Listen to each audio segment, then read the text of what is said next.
see what I see?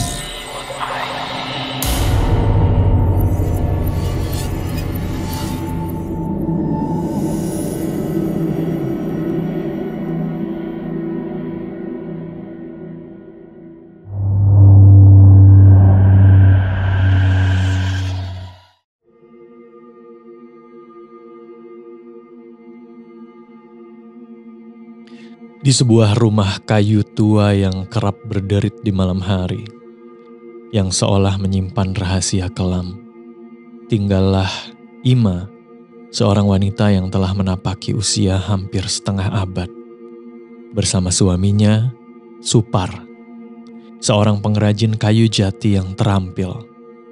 Mereka membesarkan 4 anak dalam kehangatan keluarga.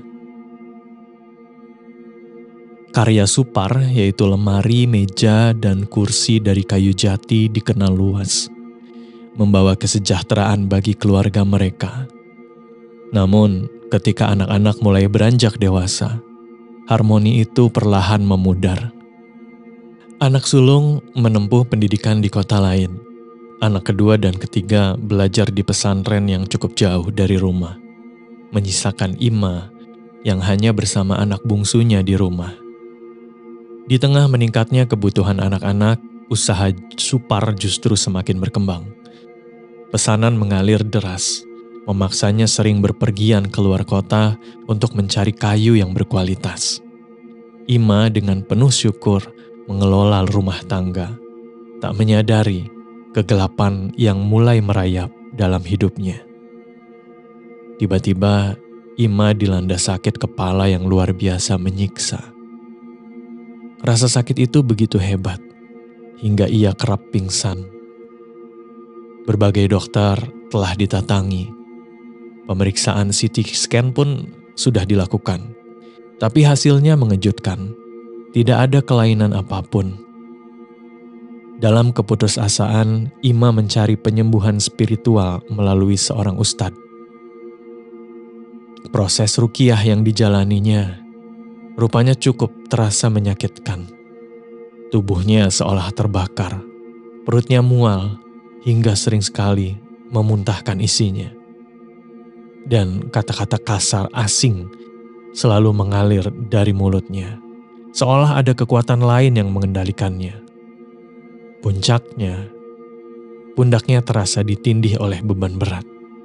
Lalu segalanya gelap, dan ia tidak ingat apa-apa lagi. Setelah ruqyah, sakit kepalanya mereda. Ia mengira penderitaannya telah usai. Tapi ternyata itu hanyalah awal. Malam-malam berikutnya, ia mulai melihat sosok-sosok mengerikan. Seorang perempuan berpakaian daster usang yang merayap di langit-langit kamarnya. Ya, menyerupai seekor cicak dengan mata kosong yang menatap tajam. Ada pula pocong dengan wajah rusak dan berbau busuk yang menyengat, yang tiba-tiba muncul di sisinya saat ia berbaring. Ketakutan merasuki hati dan jiwanya, menjadikan rumah yang dulu pernah penuh kasih dan kehangatan menjadi rumah yang seperti sarang kengerian. Melihat kondisi Ima yang kian memburuk, Supar memutuskan agar ia pindah ke kampung halamannya, sebuah kota yang terkenal dengan seni ukir kayunya. Meski awalnya menolak, Ima akhirnya menyetujui demi kesehatannya, membawa serta anak bungsunya. Ajaibnya, di kampung segala keanehannya lenyap. Tubuhnya kembali sehat. Tidak ada lagi penampakan yang mengusik. Ima merasa telah terbebas dari sebuah kutukan. Supar awalnya rutin mengunjungi setiap bulan. Tapi seiring waktu kunjungannya semakin jarang. Ia hanya mengirimkan uang melalui anak sulung mereka. Ketika ditanya, ia beralasan usaha kayunya sedang meredup. Ima memahami, terlebih anak sulungnya kini telah bekerja dan membantu memenuhi kebutuhan keluarga di kampung. Hingga tiba hari Idul Fitri. Supar kembali ke kampung. Tetapi ia tidak sendiri, ia datang bersama Nani, tetangga lama Ima di kota yang rupanya berdampingan dengan mereka. Nani, seorang ibu tunggal, membuat hati Ima gelisah. Meski Supar meyakinkan bahwa Nani itu hanya rindu padanya, dengan berat hati, Ima menyambut Nani seperti saudara, berusaha mengabaikan firasat buruk yang mengusik. Namun, setelah kunjungan itu, Supar menghilang. Kabar tersiar bahwa rumah mereka di kota telah dijual untuk melunasi hutang, dan sisa uangnya digunakan untuk membeli tanah serta mendirikan bangunan sederhana sebagai tempat usaha baru. Ketika Ima menawarkan diri untuk kembali ke kota mendampingi Supar, ia ditolak. Sementara itu, anak keduanya, Dani, yang kini kuliah dan tinggal bersama Supar di kota, mengirim pesan mendesak. Ima harus datang ke kota secara diam-diam tanpa memberitahu Supar. Akhirnya Ima berangkat ke kota dan sesampainya di kota, Ima dibawa oleh anak keduanya, ya Dani, ke sebuah bangunan sederhana berdinding triplek dan beratapkan seng. Dani memperingatkan agar ibunya bersiap menghadapi apa yang akan dilihatnya. Di dalam sebuah kamar Ima terpaku, Supar duduk di atas ranjang, berdekatan dengan Nani.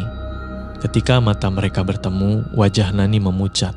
Ima menjerit, tubuhnya limbung, dan Dani segera memapahnya. Nani buru-buru pergi sementara Supar tanpa rasa bersalah mengaku telah menikahi Nani secara siri dan meminta Ima menerimanya sebagai istri kedua.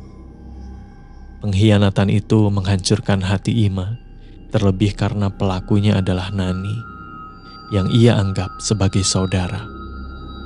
Ia sempat ingin kembali ke rumah orang tuanya, tetapi anak-anaknya menguatkannya untuk bertahan. Dengan kemarahan yang membara, Ima mengemasi barang-barang Nani dan memaksa Supar memilih dirinya atau Nani. Supar tidak menjawab, malah pergi membawa tas berisi pakaian Nani dan tak kembali lagi selama berhari-hari. Suatu malam, saat membereskan ranjang Supar, Ima menemukan sebuah bungkusan kain di bawah kasur.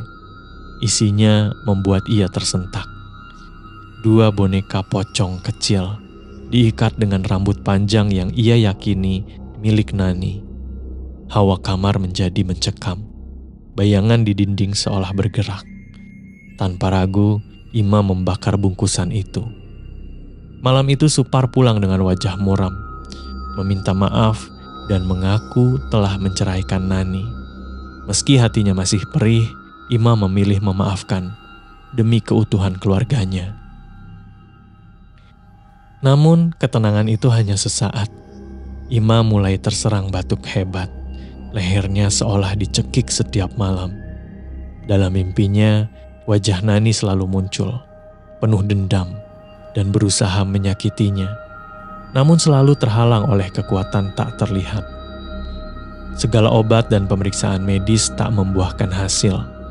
Rumah di kampung yang semula damai, kini kembali dipenuhi aura kelam. Hingga tiba pada suatu malam Jumat, seorang sepupu yang memiliki kepekaan spiritual mengunjungi Ima. Ia merasakan kehadiran yang tak wajar dan menyiapkan segelas air doa. Ima diminta untuk membaca bismillah, sholawat, dan memohon perlindungan kepada Allah. Saat meminum air itu, batuknya memuncak, dan ia memuntahkan duri-duri ikan besar. Mustahil karena Ima alergi ikan dan tidak pernah memakannya. Setelah kejadian itu, batuknya perlahan reda, dan gangguan gaib pun sirna. Tak lama kemudian, kabar dari kota menyebutkan bahwa Nani mengalami gangguan jiwa berat dan dirawat di rumah sakit. Ima, ironinya merasa lega, tapi kebenaran yang kemudian terungkap jauh lebih mengerikan. Boneka pocong itu bukan ulah Nani. Supar. Ya, itu ulah Supar. Demi ambisi kesuksesan usahanya, telah menggunakan ilmu hitam untuk menyakiti Ima, menjauhkannya dari kota. Nani hanyalah korban. Hatinya dirasuki oleh kekuatan yang sama. Sosok perempuan di langit-langit dan pocong busuk adalah wujud kemarahan dari pengkhianatan Supar. Dan akhirnya semuanya lenyap bersama dengan bungkusan itu. Dengan dukungan anak-anaknya, Ima bangkit dari luka. Rumah itu kini sunyi, tetapi di setiap sudutnya, seolah masih bergema rahasia kelam yang tidak pernah benar-benar hilang. Kamu punya pengalaman horor? Kirim ceritamu ke podcast.ceritahoror@gmail.com.